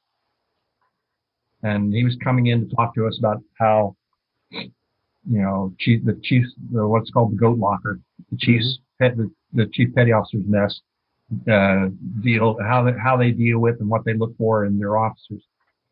And I asked this chief, I said, Chief, my dad was enlisted in the Air Force for 20 years, and so I have a little bit of experience there. But how do you go about as a young ensign or lieutenant junior grade to explain to a guy who's been in the Navy for 18 years that he just might happen to be wrong? How do you tell him? You're talking to a guy who is old enough to be your father. How do you go tell him that he's not doing things right, that you need him to do something different? And the chief thought about it for a second, and then he got a really kind of wry grin on his face. He goes, "How do you know I'm not your father?"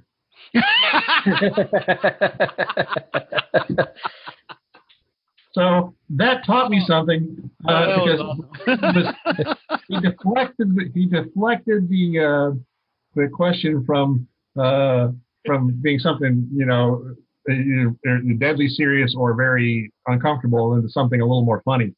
And so I learned that sometimes you do that with a little humor and a little good grace, and it helps make it easier to talk about things that are then difficult.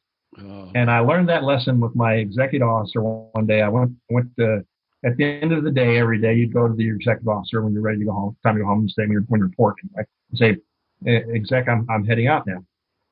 And so one day I went up there and I said, "Hey, XO, I'm heading home."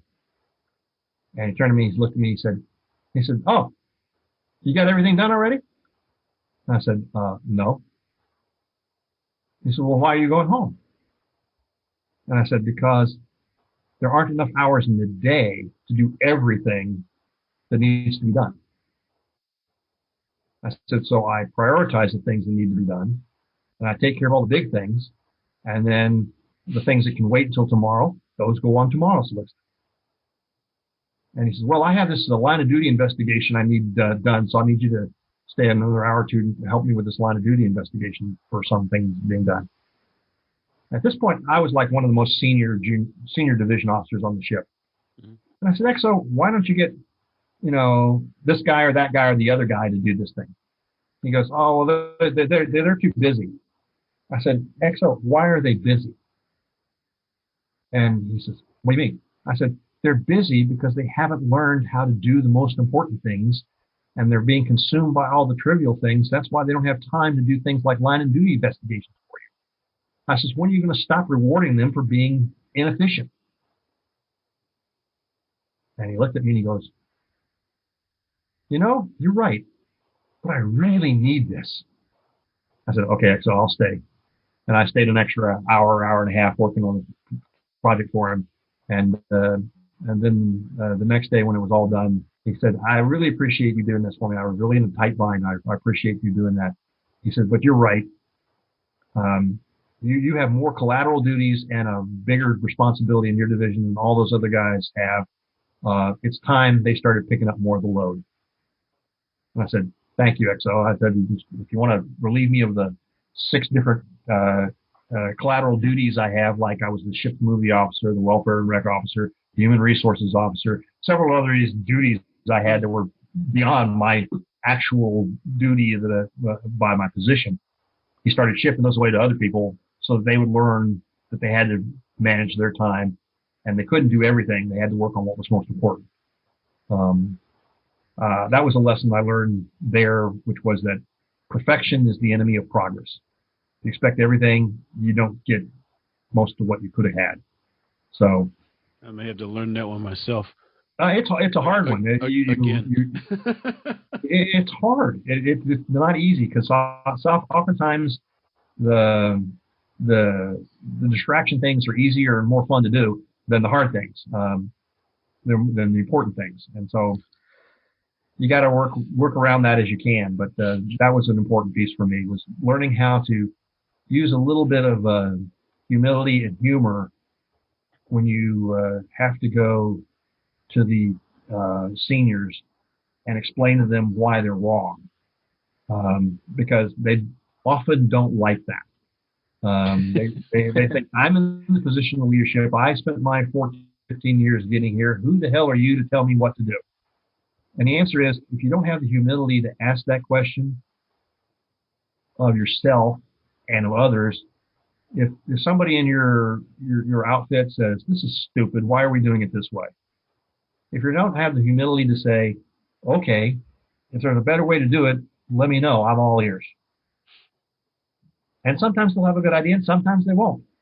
But the willingness to be able to hear whether or not there's another way of doing this that might be better, I think is really important to driving that despair out, where the people won't say, well, I know how to do this, but I can't do it because Lieutenant Mays won't let me do it. You know, because he's a by the book guy. He don't budge on that stuff.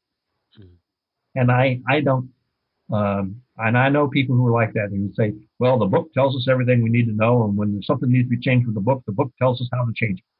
You know? I've never been in that mode, because I told the people who used to work for me in the federal government, I said, there's only two ways you get in trouble with me. The first one is, don't make me think. And the second one is, did you have a number in mind? If you come to me with either one of those, you and I are going to have problems. Because I want you to think, and I don't want you to tell me what you think I want to hear. I want you to tell me what I need to hear.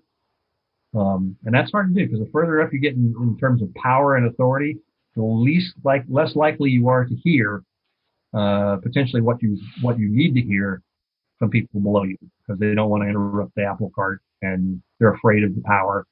So learning how to talk to your bosses and explain to them that maybe the way they're doing things isn't necessarily the best way of doing business is a really, I think, is a really important part of leadership. Because you know, none of those guys in Lieutenant Calley's platoon in Vietnam looked up at him and said, Lieutenant, I'm not going to shoot civilians. I'm not going to shoot women and children. I'm not going to do it.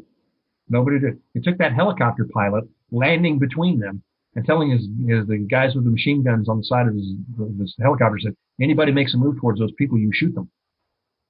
Any of our guys make a move towards those people, you shoot them.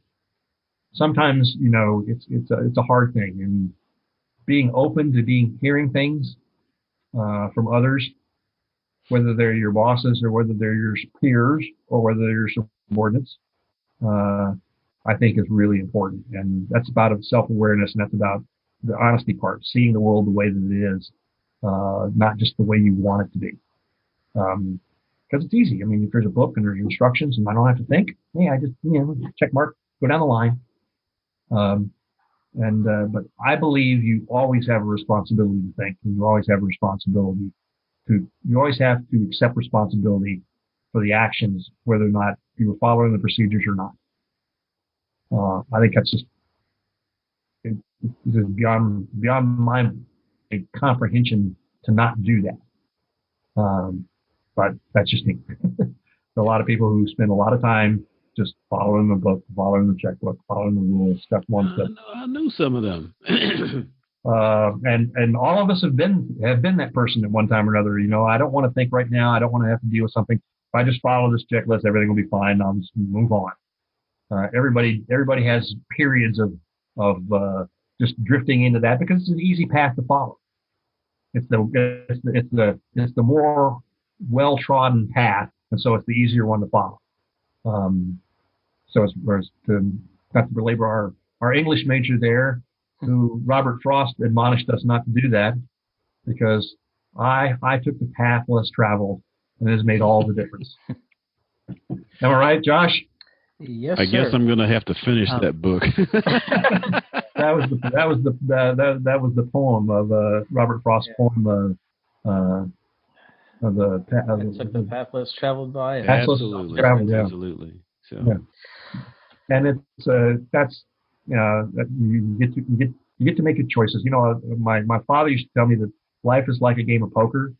You don't get any choice about what cards you get dealt, but you get all the choice of how you play the cards. Yeah. And sometimes you get to deal the cards, but not always. There you go. Well, Mr. Shearer, what do you think? Well, this is normally the point where we ask, is there anything you wanted to get to that we didn't touch on? But I can't imagine that would be the case. I see on your website that it says social media is coming soon. Do you have any of that launched yet, or is the website the best way to get in touch with you? Well, the best way to get in touch with me is through the contact page on my website, power3leadership.com, or you can just email me directly at my email address, semcon@comcast.net. That's SEM is my initials, Stephen Edward Mays. CON is short for consulting, and so that's my business, SEM Consulting. So semcon@comcast.net will get me. My phone number is also on the website. Okay, we'll get that linked up in the show notes. So yeah, and as far as the social media, right now I've been using my my personal Facebook and Twitter feed to broadcast out to friends and people that I know about things I'm doing and podcasts and things like that. I'm working on with my web designer to get those things more integrated into the website. But that's where I am right now, and I'm just moving into this new journey now. Now that I'm semi-retired, my wife has decided she doesn't like me totally retired. So I still do some consulting for my old friends and stuff in the nuclear industry that need help every once in a while, and I'm pursuing getting opportunities to talk to people about leadership, and I just think it's really important to do this because when we don't have good leadership, we suffer. So yeah, the power3leadership.com, my website, is a good place to go for that stuff. I also have some leadership lessons that are from the book and some that are not from the book. I think the most recent one I put up was a topic on out of the expectation realm, which was called "Bring Me a Rock." And that's so many times when you find leaders that are in what I call "Bring Me a Rock" syndrome. You know, bring me a rock, and you bring them a rock. Well, that's not the kind of rock I wanted. I wanted one that's this way. And so, if you read that "Bring Me a Rock" thing, it's kind of a short little ditty about how leaders need to own what is what and how.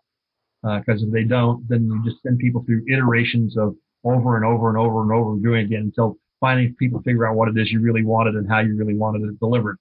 And that's just not conducive to driving despair out of your organization. It just makes it worse. The other one I'm particularly proud of is one on inspiration. That's on the website. It's about a senior day at a college where a young lady was playing field hockey in the Division I college program, and she blew out her knee. So on the last game of regular season, she was in a cast. She had her leg all bandaged up, and she was on crutches. But the coaches of the team, when the team at the beginning of the game, the team lines up at the midfield, and they introduce the team starters, and then the teams go off, and the starters come on the field, and play begins. Well, this young lady was on crutches, but the coach put her in the starting lineup anyway, so that when the starting lineup was called out, she got to step forward in front of her teammates and have the crowd acknowledge her. And when I saw this, her team, the picture, which is on the website, of her teammates behind her, they're just ecstatic because they're recognizing this young lady. This is an example of conformational leadership that I talked about earlier. Not only did they put her out there on the line for the introductions, I mean that's no biggie, that's just introduction. But when the game started, she was standing on the field without her crutches, holding her field hockey stick. So that when the whistle blew and the game started, she hopped off the field so that her substitute could run on, and then her coaches and the trainer handed her crutches so she could move back to the bench. And there's a little gif of her actually doing that. Those are the kinds of things that I really, really like because they show people in very direct ways how some little things can be done to help other people. And the rewards to that person and the rewards to the people around them and the rewards to the people in the program going forward will be huge. That girl will never forget that her senior day. Her teammates will never forget that coach and that senior day. And that coaching staff will never forget the benefits that they all reaped from having that girl be able to have that recognition for what she had meant to the program. Those are the kinds of things that I think we don't do enough celebrating. We don't do enough explaining, and we don't do enough of highlighting for other people to see. Because my daughter Jessica was also a field hockey player on a different school in Division One, and she was the only senior that was not allowed to start on her senior day. And so that particular one has a significant importance to me because you can see the difference. There were girls on my daughter's team who were crying, going up to the coach and saying, "Let her take my spot. She should be starting." And so when you see that kind of thing, you see the impact it has on people, and you see the impact it can have on people in the future, and you go, "That's good leadership.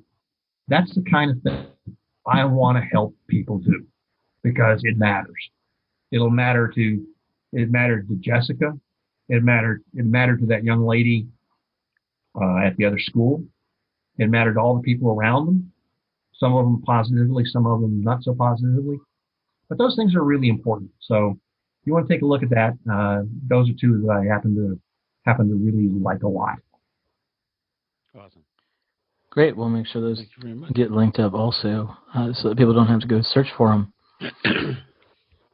Yeah, if you go on the website and click on there's a link on there for leadership lessons. You can find all the leadership lessons are on there, and you just go to that when you bring it up. And when you bring it up, you just copy the URL line, and you'll be able to link to it directly.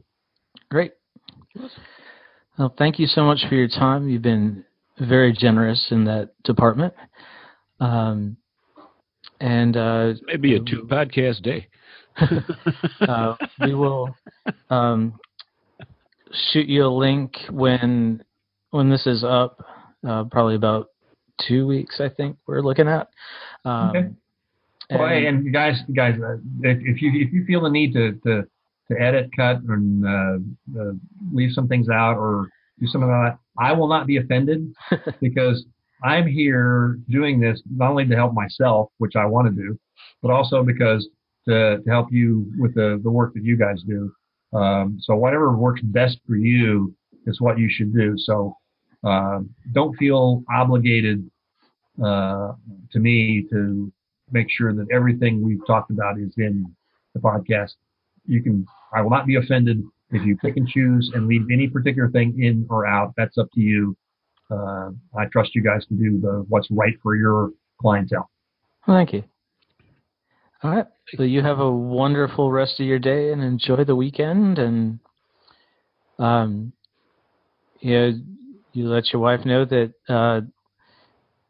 if she needs you to stay partially unretired and you're running out of stuff to do, that she can call us and we'll find you some work. Okay.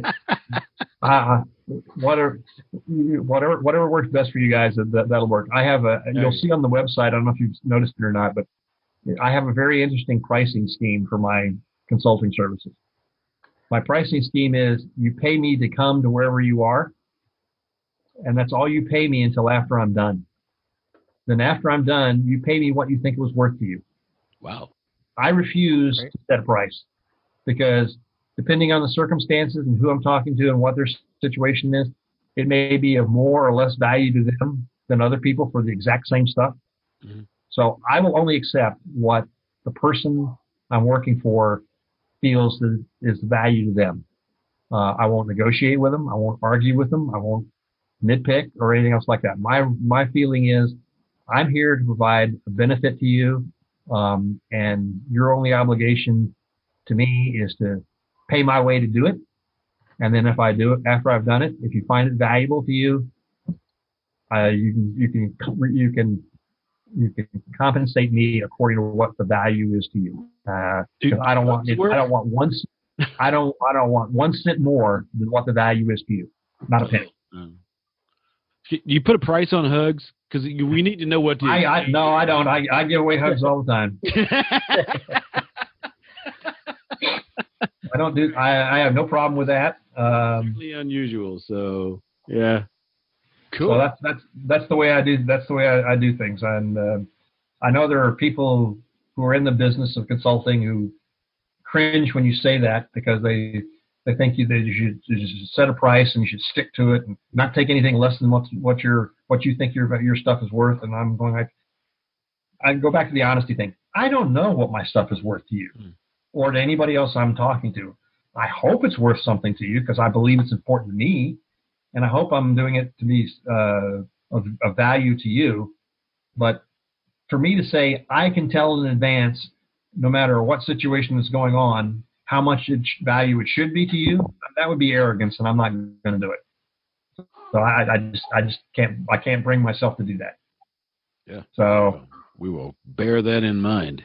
So if you have anybody who needs the help or wants to talk about leadership, you just send them my way. I'll be happy to share what I think I know and what I think might be the benefit to them with anybody who needs it, because awesome. That's what I'm about. Thank you. Here. All right. Awesome. Hey, thanks for listening. Show notes and more at jkwdpodcast.com. Don't forget to subscribe, leave a review, and share with your friends, and we will see you next week. Bye.